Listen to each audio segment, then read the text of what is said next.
Well, public office bearers are set to receive a 3% salary increase, and this is despite a plea from a lower adjustment by Minister of Finance Enoch Godongwana. Godongwana says some ministers and judges are overpaid, while the salary increase will be backdated to April 2022. So let's unpack this with Cosatu's Matthew Parks. Matthew, thank you so much for your time and good afternoon to you. That 3% by President Cyril Ramaphosa to office bearers, is it welcomed? Thank you for having us. No, we don't welcome it. We're quite disappointed by it.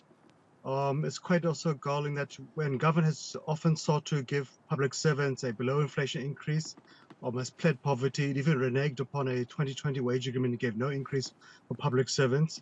Government has gone to local government too, trying to impose 0% or below-inflation increases at local government level, at parastatals and so forth. So it's quite disappointing that despite all this pleas of poverty by the state, but they're now giving political office bearers, ministers, premiers, members of parliament, MECs and judges a 3% increase. We think also what's quite disappointing as well that it's not only backdated to April 2022, but that the Minister of Finance, Treasury itself had advised government and the Commission, which makes recommendations to the President, to actually go for a 1.5% increase. And that would have been a far more acceptable offer, compromise. What I think really is quite unfortunate.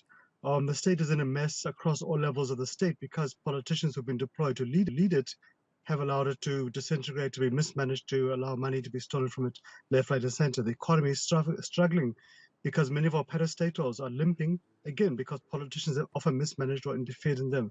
So I think for us, when workers are really struggling, it sends the wrong message that we think we should be giving politicians and judges an increase. The very same judges who sought fit to agree with government that there was no need to give an increase to public service in 2020 have now pled poverty themselves and said no, they want to increase. So I think for us it's a bit hypocritical and it really sends a wrong message to workers, to nurses, to police officers who are really drowning in debt, struggling to survive. Yet we see politicians who have put us in this mess getting a 3% increase.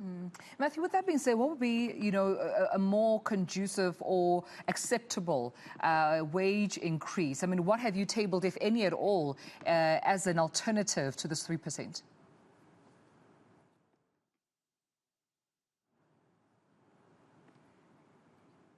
Matthew Parks, are you still with me? All right, we seem to have lost Cosatu's Matthew Parks. They're talking about that 3% wage increase to public office bearers, not welcomed by Cosatu. We'll see if we can still get Matthew Parks back on the line with us.